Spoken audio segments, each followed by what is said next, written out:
And we're live with our 181st episode of Absolute AppSec. I'm Ken Johnson at CK Tricky on Twitter, joined by my co-host, Seth Law at Seth Law on Twitter. Seth, say hi.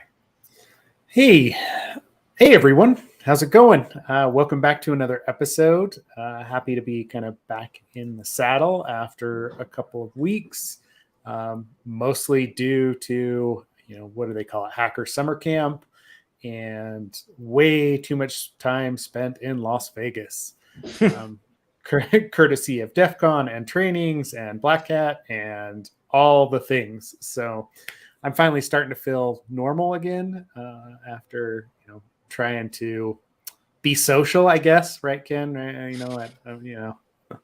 Spending some time out there. Yeah. By the time I got there on Sunday after all the festivities. You got there the Tuesday before that. So You'd already been there for quite some time by the time I saw you. And like even the Sunday, Monday, Tuesday, I spent time there. Like I was definitely ready to leave Tuesday night. I was like, okay, it's fine. It's cool. Like I can go home. And you had more days than that. So that's why that's like rough. That's rough. Yes. I would encourage people to get off strip, right? Like if they are in Vegas for that long, right? Go do something normal. And to be fair, right? Like some of the activities that go on with Defcon nowadays encourage that a little bit more. It's not just all about being on the strip and doing all the crazy stuff that's involved with that, but they have things like the toxic barbecue. They've got, there's a bunch of guys that get up, and do a 5K run every morning while they're there. Or a group of hackers, I should say. And so there's other things that are happening besides just the drinking and carousing and whatever that goes on. And actually, that's kind of where we wanted to start today was a summary of DEF CON. I wish I had more like, hey, this is the research I actually saw while I was there. But being involved with Hacker Tracker, helping do the Goon stuff, all the scheduling, there was a bunch of stuff that I definitely wanted to get to, but just didn't happen because of other constraints, right? Constraints on my time and, being involved with like visiting other villages, right? I think that's worth noting. If you break down, like, I think it'd be helpful for you to break down, like, what did your schedule look like around just the Hacker Tracker bit? And what was the involvement? Because there's several people involved, but I know you kind of led this from the beginning. So I think it'd be helpful to hear sort of what your schedule looked like and things like that. Yeah, it's pretty interesting because leading up to the con, and they do recognize this, right? Like from a DEF CON leadership perspective, but leading up to the con, my own personal time put into like updates, scheduling, and even with people helping out, I'm at least a couple of weeks worth of effort into it, right? If not more than that. I have a hard time tracking that because we are making updates year round, but leading up to DEF CON, since it's kind of the premier conference in the application, we do so many updates and pushes and trying to get new features out and stuff that'll make attendees' lives better and able to track the conference. There's a good couple weeks of like focused development effort that go into that before the conference and the lead up. And then as the villages and all the different events start to load their schedules out, we're trying to wrangle that as well and changes. And most of those villages don't actually solidify their schedule until, maybe a week before the conference. So, like we're putting in quite a bit of time just trying to wrangle that. And, big shout out to Drew, a null value, if you see him on Twitter or whatever else, who's kind of become our data wrangler and touch point for a lot of the scheduling stuff as it comes in, right? Dealing with the village leads and everything else like that. It was a huge pain point a few years ago. And then he's come in and made it a lot smoother on our end. But that being said, there's still, advice. Chris, who does the Android app, Whitney's not really involved as much in there anymore. And then also Caleb, who's a listener, right? I should say Derail, I think is his handle now. But Caleb, who's done quite a bit on the he's helped me out on the iOS side, but he did the web, like the info.defcon.org, the website as well. And so like that's all leading up to the conference. During the conference, we were basically splitting shifts, maintaining and watching the Discord channel as well, trying to handle the info booth scheduling there. The info team, the Defcon info team that runs the info booths, the Hacker Tracker team's a part of. Like we're trying to cover like all the attendees' questions during the conference, whether that is, you know, the live portion in person or online, the Discord channel. And they just didn't have enough people. So we got pulled into helping cover the Discord channel this year, which meant that we were running basically, you know, 2 shifts during the day, 2 of us covering the Discord channel, scheduling updates, whatever else was coming in. And then, you know, cruising between all the different locations to see how the app was acting. There wasn't, you know, yeah. And that started, I mean, for me, that started at 8 a.m. every day, making sure that stuff was set up, which, you know, it seems contrary to Vegas completely, right? But it was, right? Like 8 a.m. to about 2 p.m. That's what me and Caleb were doing, was hanging out, trying to like keep that all straight, answer questions, pointing people in the right direction to whatever streams, or, you know, playing floaters on some of the info, like the booth locations as well. And yeah, it ended up being quite a bit, right? Which is why I didn't get to anything. Because by the time that Sunday hits and it starts to slow down, I mean, Saturday afternoon it does too, but then you loop in, hey, I'm trying to catch a couple of talks, or I want to go to an event at night. And, you know, you're doing like the in-person hallway con, which is really where I find DEFCON valuable, or visiting like the different villages. That becomes more of a like it's just difficult to harness both of those and then remember everything that's going on. So yeah, 8 a.m. is a tough ask in Vegas. It is. I mean, we started teaching at 8 a.m. too on Monday and Tuesday. So well, did we? But yeah, no, we did. Yeah, it's the start time. Just a little inside joke there. But what's interesting too is like, I like, it's funny, you know, when you talk about the size and the scope of DEFCON, this felt, I mean, I don't know what I know kind of what your thoughts are, but I'd be interested for you to share that with others. Cause I was surprised. It felt to me like, yeah, very normal in terms of the amount of people there. Yeah. It was very normal, right? Like, I mean, honestly, it felt like 2018, 2019, large, you know, several different hotels, locations. I know a lot of people didn't make it in person last year, and it was much quieter and smaller. Just, you know, people's risk tolerance was a lot lower this year. It definitely felt like everybody's like, all right, we're back. And I know we were still missing some people. I expect it to grow even more next year. But yeah, I don't remember what the final numbers were, but I'm sure we were in the, you know, 25,000 range again, which was very similar to 2018, 2019.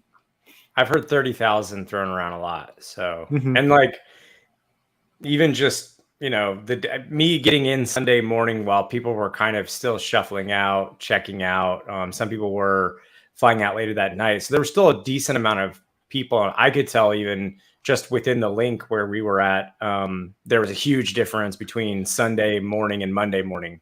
And Monday, you know, like once everybody had cleared out, it was like, yeah, it was vastly different in terms of the amount of people that were walking around. So it was just from that alone, I could tell there was a significant attendance, you know. But you were actually there, so you got to see it firsthand. Yeah. Well, and I mean, that was the interesting thing because we're tracking stats on the application as well, right? Right. And I mean, you know, based on, I mean, we had about 12,000 people that actually installed the application, you know, pretty evenly split between Android and iOS. And then they were using the web version as well. So we got up to about 20,000 total users. Peaked out on Saturday, which is the height of the conference, right? Like Saturday morning as everybody's doing stuff, which is, I mean, it's great, right? Like, so, yeah. Well, didn't you say that there's an increase in iOS usage this year over the previous years? Like that's actually the balance has shifted a bit.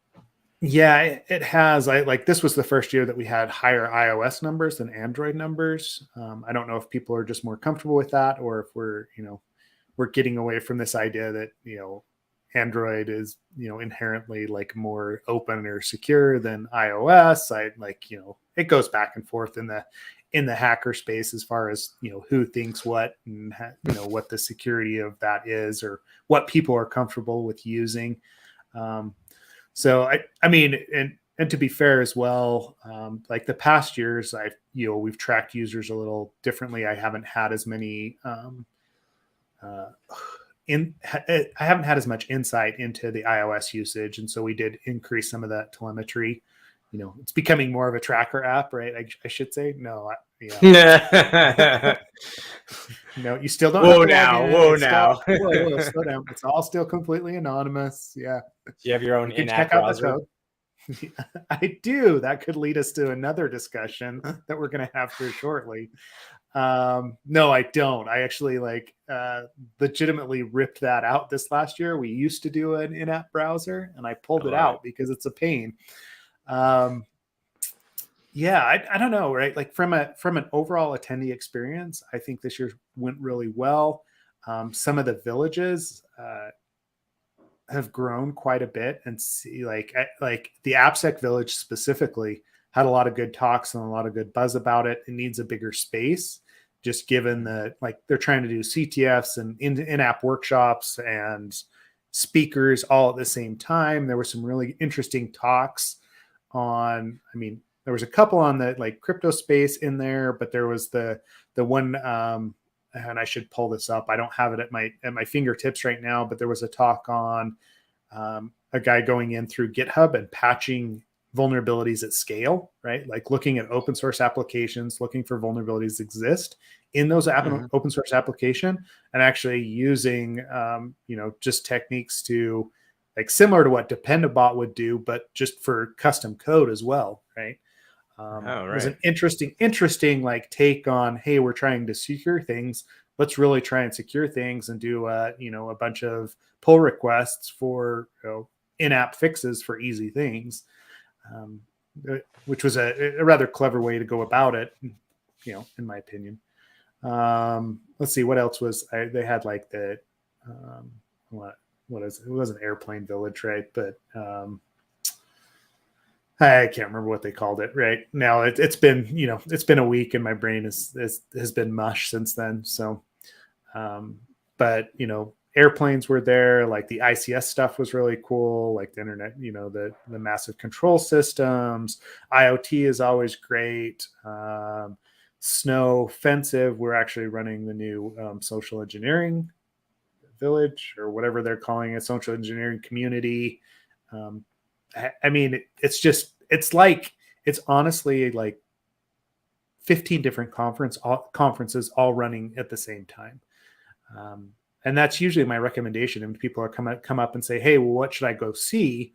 I'm always like, you pick a village and you go, right? Typically the main talks are recorded. Eventually they're going to be pushed out on YouTube or Twitch or whatever else. But a lot of it goes on as far as the CTFs, the villages, doesn't get recorded. You may see some blog posts come out about it. People talk about it, but it's traditionally not recorded. And so you don't get quite the same experience if you're trying to view it online. That's all. So you can go back for the other ones, but a lot of that you have to experience in person. Yeah. So the villages in person, talks, secondary, you can check those out later, kind of thing. Yeah. Nice. Yeah. Especially from a wait perspective, right? Like you don't want to wait in line for a lot of those. Some of the big ones that maybe, may be fun to experience live, like James Kettle or whoever else, right? Like if you've never seen him live, it'd be fun to go see. But the villages and the CTFs, that stuff doesn't run, or the Sky Talks specifically. Those have always been, hey, there's no recording. There's no kind of record of what's going on with the Sky Talk. So that's almost kind of a village vibe as well. Anyway. Nice. Yeah. it was good. It was a good time this year.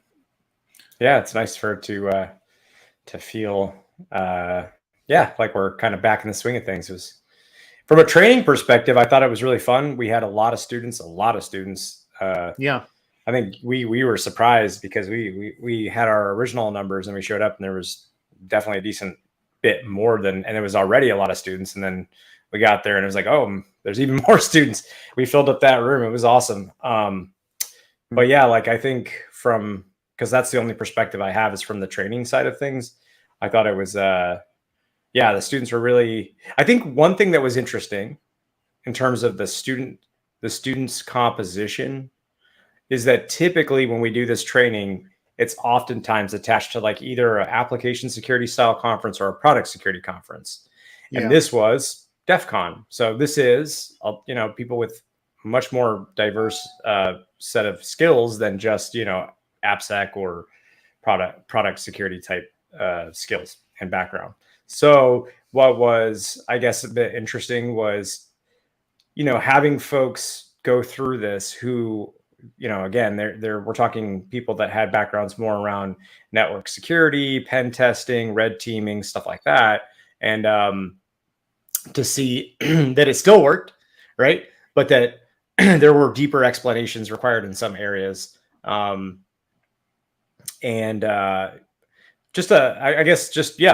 that would be the one thing. We probably had to do a little bit more explaining in some areas that we would normally, kind of gloss over. But I think it was not gloss over, but we wouldn't spend a ton of time there. And I think that it was actually really useful from not only the students' perspective, but from my own perspective to like when people ask questions and you have to like really explain things in depth that you're used to just kind of, it's helpful, I think, to really like make you think through all of that and how you respond. And so I thought it was pretty cool. Our students were definitely very engaged. I think the readouts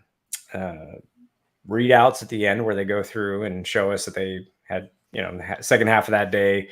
For those who don't know, the second half of the second day, we have them do this against real apps, open source apps. And then they read out as a team what they, showing us that they followed the process and all that stuff. And it was a really good set of readouts. It was really comprehensive in the reviews they did. That one team that chose Ruby on Rails, even though they had no Ruby or Rails experience, yet still somehow picked that thing apart. That was really exciting. So overall, I don't know, from the training thing, like I think the training went, obviously a couple lessons learned for the Defcon folks giving training, but these are minor things that are very easy to tweak and shore up for next year. But overall, very happy. So anyways, that's my take on the Defcon training side, which is the only perspective, like I said, that I obviously do have here. So yeah. No, I mean, it felt good. It was a good first effort from the Defcon trainings perspective, right? Where they hadn't run it before. I mean, honestly, like I was like, from our perspective, happy with the attendance, happy with the mix of people that were in the course, the discussions that we had. And, there's always, improvements that can be made from our side, from their side, from, Defcon side. And that'll fix itself over time as they become more used to it. I'm trying to think, right? Still did a pretty good job though, overall, like it's a lot to coordinate and that's a huge event. So, yep. Yeah, for sure. Yeah. And it sounds like they will continue to do those. They're probably going to introduce some more. So watch out for that. If you're interested in the Defcon trainings, it did feel a little bit more approachable. It wasn't as huge as some of the other big training events that are out there.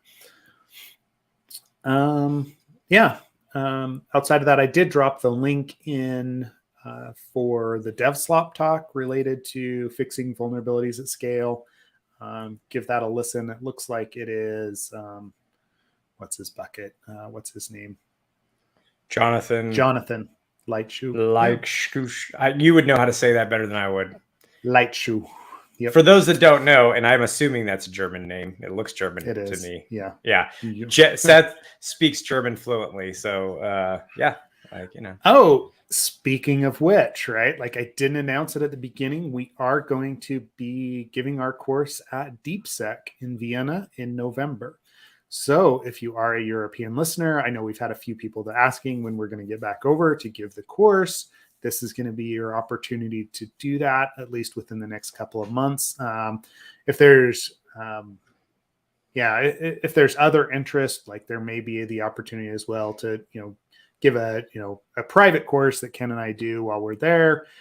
If there's something else that pops up, but from a public course perspective, it will be available. I don't think it's up on the website yet at DeepSec. But as soon as it is, we'll tweet out about it. As soon as I send them my bio, I forgot about that. Yeah, I'll do that. Yeah, they do have the bio. It was in the proposal, so we'll figure out where that's at. Both of us need to, to drop that in to make sure that it actually gets. Aaron's dropping here. It is actually listed. Sweet. It has my bio on there, but not yours. Exactly. So. Awesome. But let me see. Yeah. Did Aaron drop the link in there for us? Yeah, perfect. Let's see. Oh, sweet. So, yep. He's right. Aaron is correct. We'll get your bio on there, Ken. You're just secondary. It's all me, right? Okay. That's how it runs. Hey, I'm good with that. That's fine. It's all my ego, right? That needs to feed this. They asked for my bio. I just forgot to get to it, to be honest. I'm pretty sure we owe them like headshots and stuff like that too. I think I just pointed them at the Absolute AppSec website and said they're on there somewhere. You can find us. We're pretty public, so. Yeah, I'm not being lazy, but it's just it's got a lot going on. Cool. Yeah, we found out that during Defcon, and so it's been kind of secondary, but it'll pop up. And like I said, let us know if you're going to be there. We'd love to hook up and maybe do like a Absolute AppSec evening. I mean, that'll be early November. I'm super excited to get back to German speaking countries. Obviously, like Ken said, because I did live there for a couple of years, so. We can go have a beer and Sprechball, right? Anyway, you're our tour guide, whether you like it or not. So whether I like it or not, I get to do all the translating. Yes, I'm bringing the family for this one for sure. So yep. Yeah, cool. Do you want to get into our first article? We kind of hinted at the in-app browser bits there, but I figured maybe we discuss it more fully. Do that. And I want to actually go to Kraus, the researcher that posted that. We'll drop that first, right? So this Felix Kraus actually took a look at multiple different mobile apps. And when you're doing mobile development, you have certain options when it comes to in-app browsing, right? And I deal with this in Hacker Tracker, so I'm intimately familiar with actually trying to put this sort of thing together, right? But basically what happens is when a user clicks a link, you have a choice on whether or not to spawn Safari or Chrome or whatever preferred browser they have, or to open that link locally using WebKit and iOS. I'm not sure what they call it on Android, right? Like I'm not a big Android dev right now, but you have the option of opening it up within your own basically web browser that you create. And this has always been an issue with mobile applications. If we go back to the initial ones, I've written this up in reports before that, people try to render HTML content using the in-app browser and don't realize that people can browse away from the link that was provided to them. Now, what Krause here has figured out or seen is, or Felix, however he wants to be referenced, right? Like what he saw as he analyzed, if we look at that, it was TikTok. What were the other apps? Instagram, Robinhood, Messenger, Facebook, right? Mm-hmm. Yeah. TikTok, Instagram, Facebook Messenger, Facebook, Amazon, Snapchat, and Robinhood. Okay.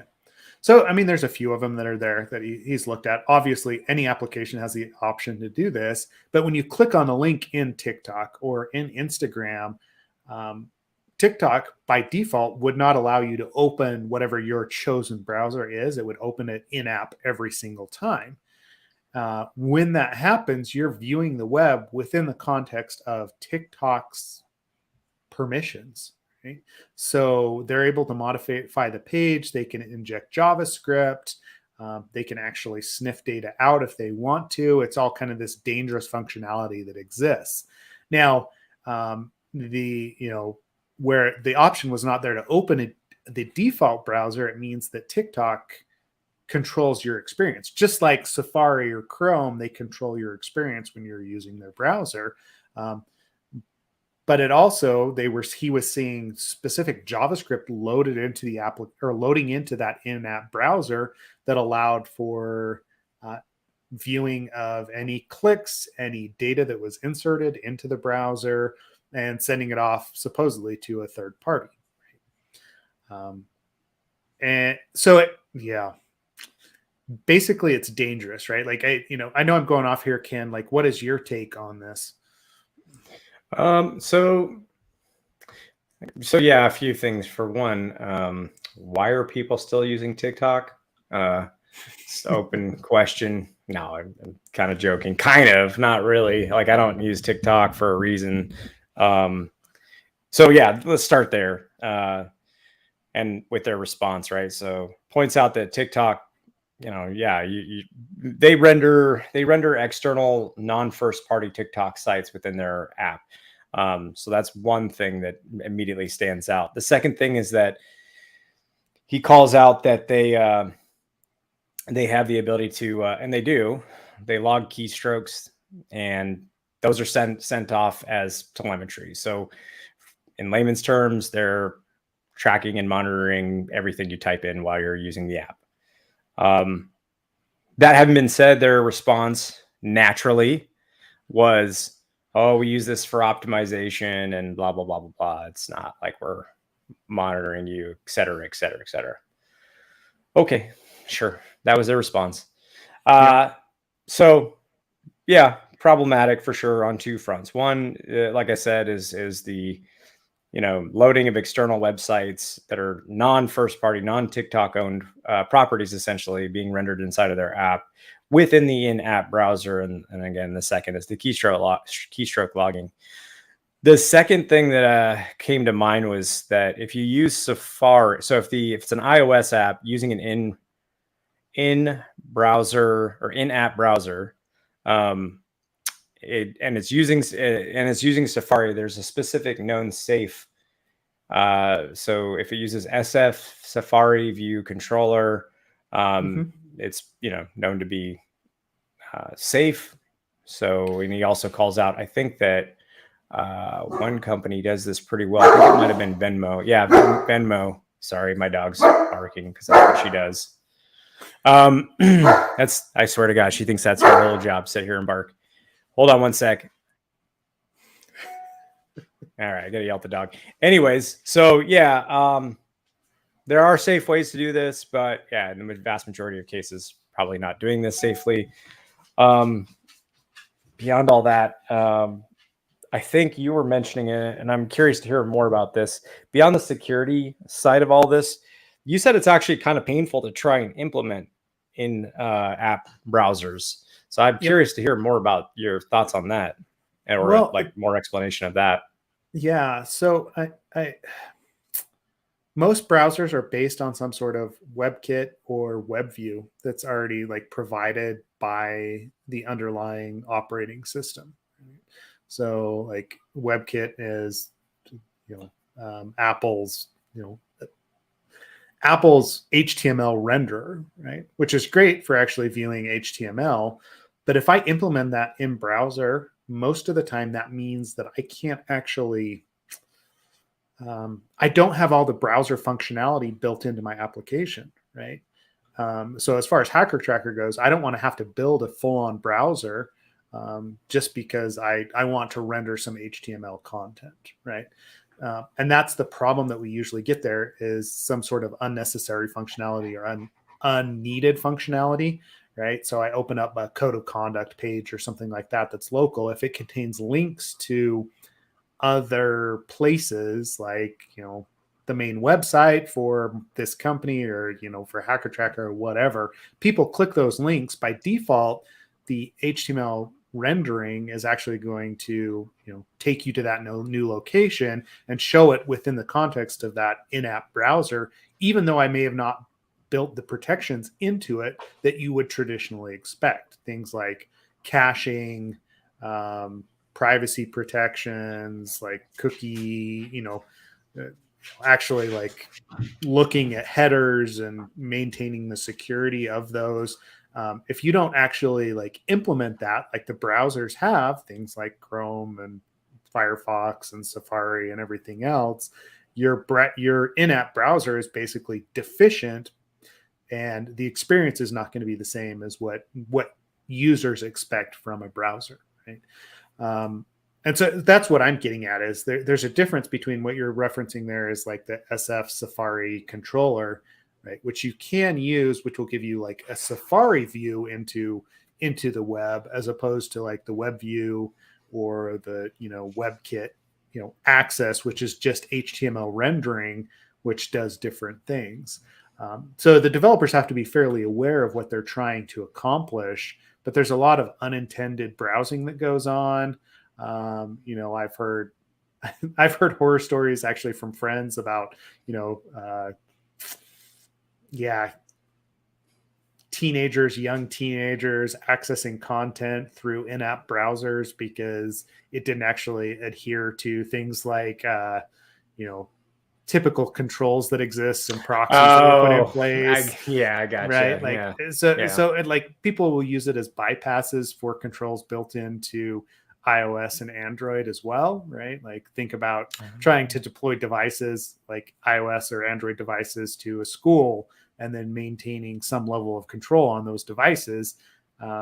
Using in-app browsers, you can actually, bypass a lot of those controls. So it's just the experience is not as good. The security controls don't exist, or they aren't maintained to the same level as what we expect, and then they can be used in nefarious ways.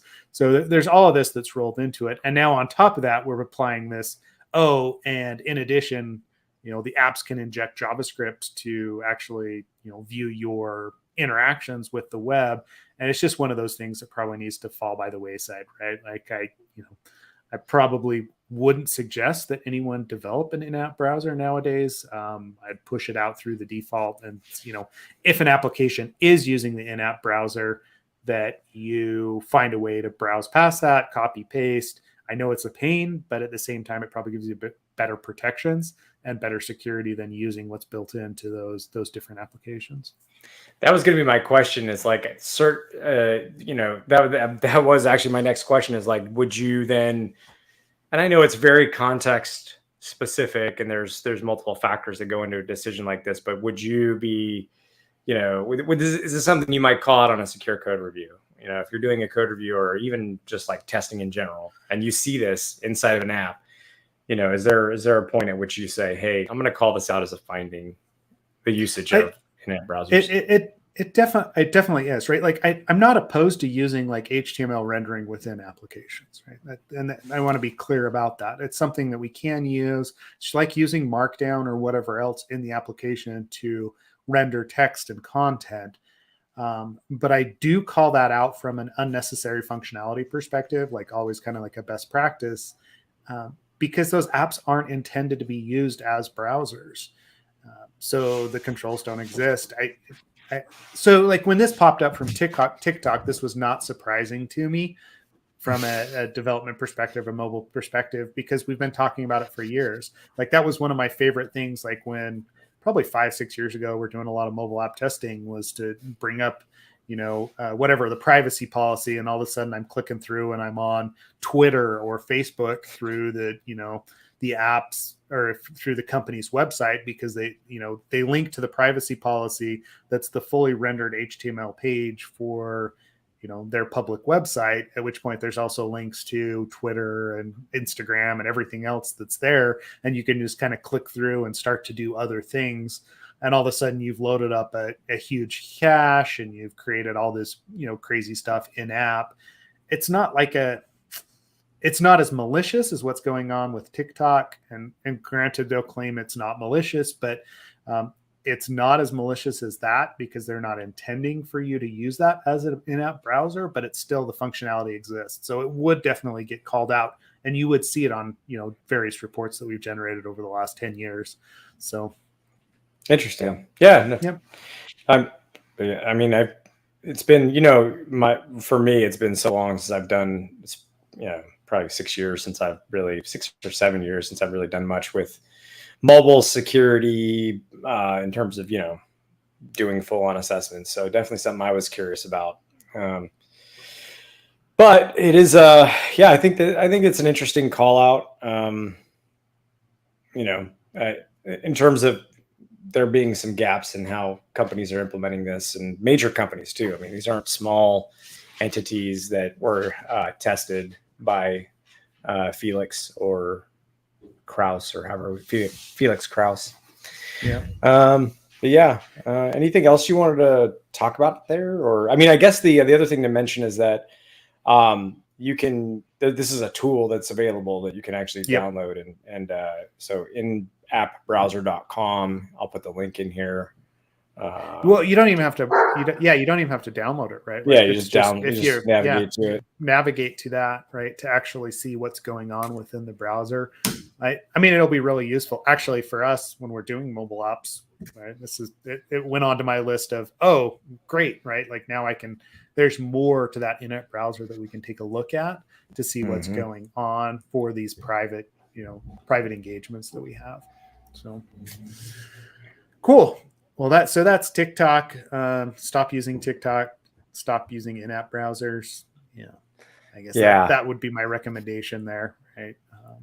Notice where you're at, because I know we've all been tied by that or caught by that before. As you're like, you click on a link, whether it be Instagram or Twitter or whatever else, and you start to fill out, this is something that I want to buy, or this is something that I want to interact with, and you realize halfway through the process or after you've logged in that you're still using Twitter's built-in browser, Instagram's built-in browser, as opposed to Safari or Chrome.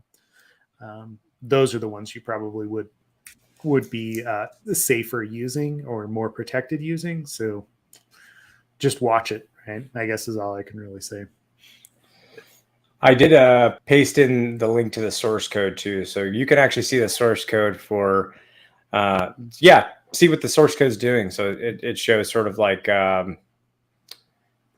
exactly what inappbrowser.com is doing when you navigate to it. Looks to be, some JavaScript code here. Just going through it. It's not even that much code, to be honest. It's like 500 lines of code or less. Essentially, it's not really too much to it. It's probably just checking to see, what's actually injected into the page, right? What he normally expects versus what's actually there. And then you can do a comparison behind the scenes to see what else it is. Like if it is something that, monitors typing or mouse clicks or whatever else. Yep. Pretty much just goes through a list of different things you could do with elements and then tries it and then sees if it's possible. That's basically what it looks like. Sweet. Cool. Awesome. Cool. Very simple. Very cool. I love stuff like that. Yeah, simple stuff's always the best stuff, right? There was the question in our Slack about the first question is there a mobile app testing methodology? Yes. Yeah, definitely there is. But actually, that is one thing that the OWASP Mobile App Testing Methodology Guide, MSTG, I think is what it's called, is pretty decent, right? Like our own internal process is built around that. What we have found is it's incredibly difficult to actually test some of those items without having a jailbroken or a rooted device. So we've fallen back into more doing like source code review for the mobile applications. Yeah, Ken just linked it there. The mobile security testing guide is good, and it'll talk through a lot of that. When it comes to the mobile devices, it's all about like user interaction, communications, and then data storage, right? Like how data is actually protected on the device and whether it is. So being able to validate that something is protected properly becomes the challenge, right? So if I want to see, how keychain interaction is happening, I either need to have a jailbroken device, of which there is currently not a jailbreak for iOS 15, which most devices are on, or I need to look at the source code. So, those are the two things that we've been running into. In addition to that, right, like you can run mobile applications on like the M1 Max because it is an ARM processor. That was useful for side loading and other things. Apple's kind of done away with that. So you can get a development build of it, but it's a lot harder to actually test those production applications that are in the App Store, that have been built for the App Store in a test environment without, especially if they're targeting iOS 15, it's a difficult prospect. Not to get down on it too much, but yeah, check out the OWASP MSTG.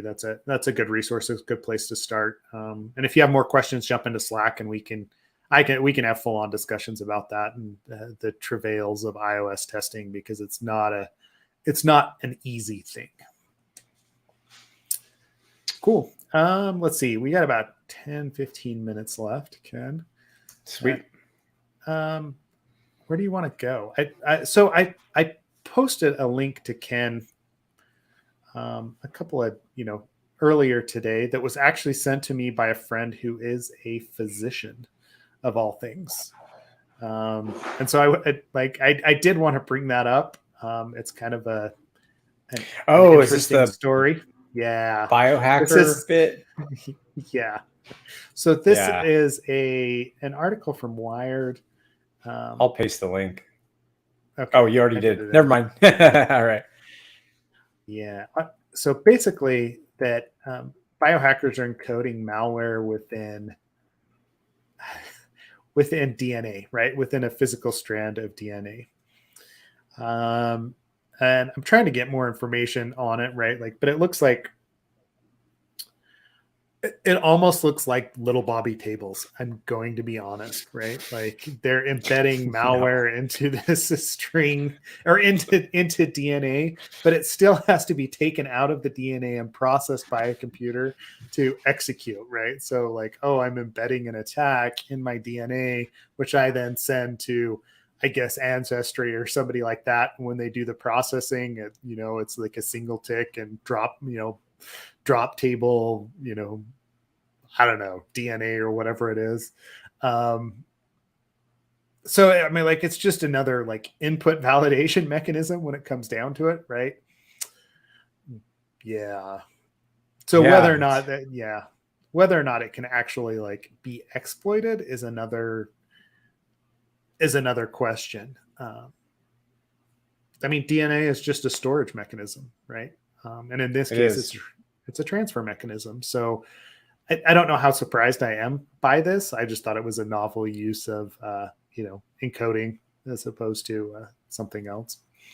The result was a piece of attack software that could survive the translation from physical DNA to the digital format.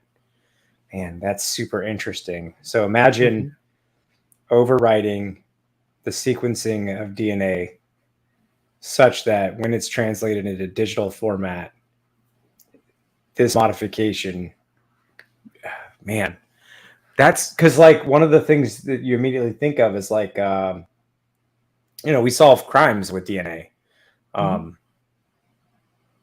So that's an immediate sort of practical attack surface that you could see. I mean, this is, why this is really interesting is like, I'm trying to think of that. There's two books. The first was about, it was called, what was it? Sapiens. I don't know if you've heard of Sapiens. I think I might have mentioned this before. Yep. That same author wrote a follow-up book that I read, and I don't remember the name of it, but it's more pondering like the future state of humanity and where it's going. And ultimately, one of the things that was one of the big themes was our desire to modify our DNA. Like it's very much a thing, whether that's to prevent health issues or for just enhancements. I don't think anybody's forgotten, like, what is it, Gattaca, things like that. where this is not, it started off as sci-fi, but like much like most sci-fi, there's practical real world, potential there, right? So I don't really know what to say. I'm a little speechless because yes, these things are like, I do see a world. I think many people see a world in which DNA is modified in the future. But I guess I hadn't started to think about how to hack that. Honestly, this is something interesting. There's so much to unpack when you think about it. Yeah. Where to begin, right? Could you? I mean, I could only imagine. The uses here. I mean, some of the more nefarious ones are modifying DNA before a person's born, right? Yeah. My goodness, the consequences of a breach there would be catastrophic. Massive. Yeah. Yeah. Well, I mean, it's interesting as they talk through it in the article, right? Like having to maintain the correct ratio of like the different pairings, like DNA pairings, to make sure that like it didn't get discarded. Right. They had to rewrite it multiple times so that it would survive as actual DNA. Yeah. It's crazy the hoops that they had to jump through, like to make it actually stick in this scenario here. So it's not like this is going to happen tomorrow, but at some level it becomes it is that's possible. how most exploits start. You're right. Yep. It's like barely feasible. It's hard to do, but the research comes out years of iteration later. And when we say years, we don't mean like 10 or 15, like 3 to 5. And people have workable, valid exploits that are pretty easy to pull off. That's how it always starts off. It's always like, well, it's really hard to, I mean, again, can't say always. A lot of times research starts off as very fringe and very like hard to actually accomplish. And then, it just doesn't take too long before people build upon the initial research and make it really, I mean, that's what James Kettle was talking about, with request smuggling when he came on the podcast. He was like, there was a lot of like folks that were kind of going at this. Their research was public. They hadn't really weaponized it or made it really, efficient or really practical. And that's all he really kind of did. Right. And automated a bunch to like show how vulnerable the web was. Yep. So anyways, this doesn't like strike me as all that different from any other research in that way. Yeah. Well, and that's the frightening, thing. Like, you dig into that article too, right? Like, so, and that's what they say. Aside from writing the DNA attack code, the researchers also did an audit of common DNA sequencing software and found 3 actual buffer overflows. Because that software is not, I mean, a lot of the software, like most verticals, most, software that's written, with functionality in mind, they're not written with security in mind because they don't take into account the attack surface that exists.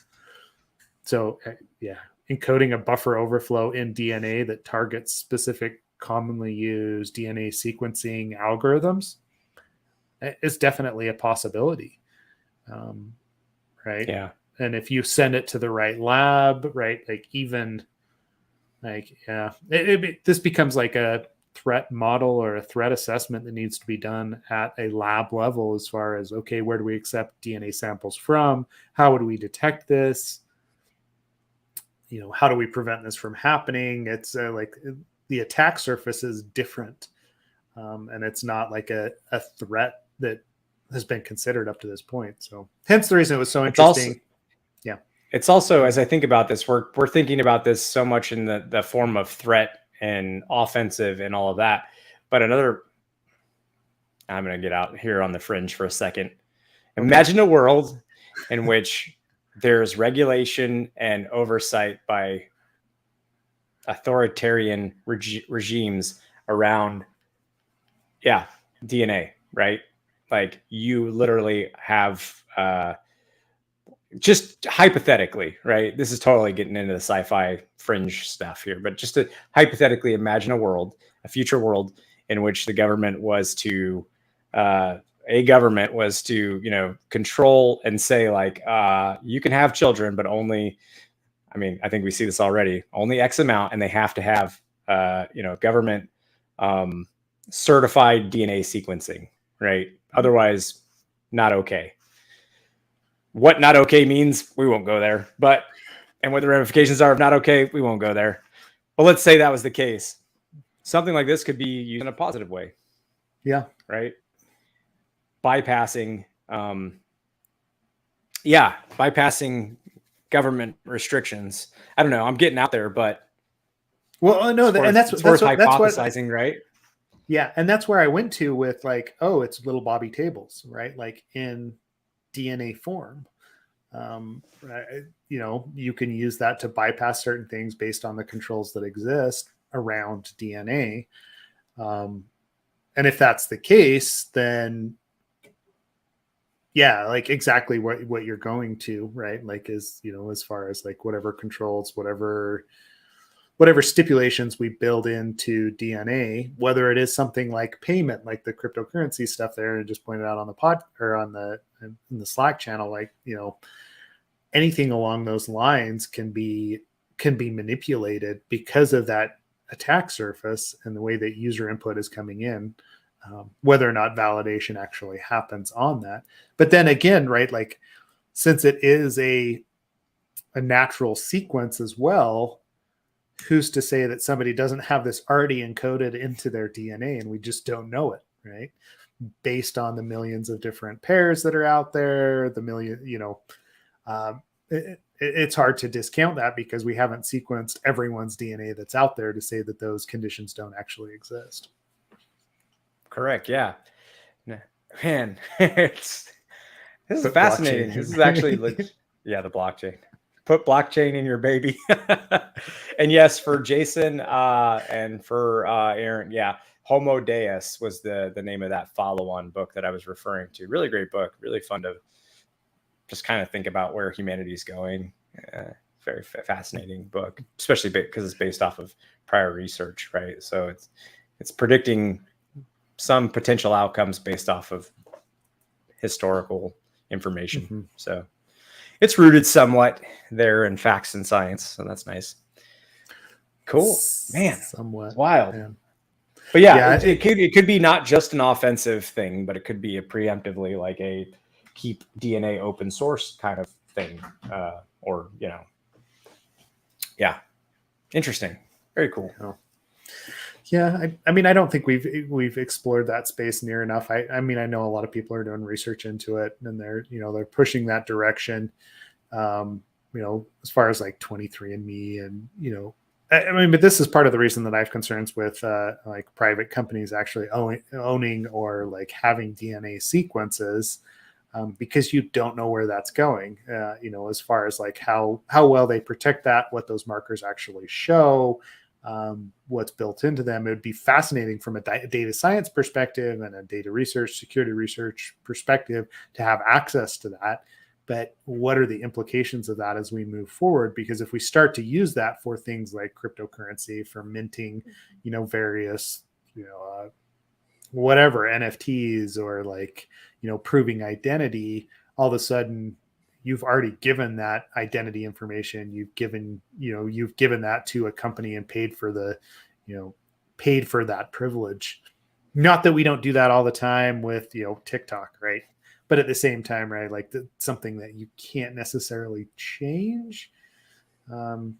So I don't know. I have all sorts of concerns when it comes to like physical, like DNA and that representation. Yeah. Your great grandchildren are going to be NFTs. Yeah. That's basically what you're saying. You're going to mint your own kids. Web3. No, I don't know. Web3 is going great. Yeah. You rug pull your kids. Yeah. Oh my goodness. And you're done. And you're done. Yeah. Good times. Good times. Oh, wow. Well, that was interesting. that was a good discussion. That was interesting. We didn't know where that one was going to go, so that was fun. How does one know how to go with something like that? You know, it's so off the wall, but yeah. Anyways, Sweet. Is there Yeah. anything else there? Well, I was going to say, like, we have stuff with GraphQL testing and a few other We things, do. but we have gone, we've probably pushed towards the end of it today. We'll post some other articles in the Slack channel over the course of this week.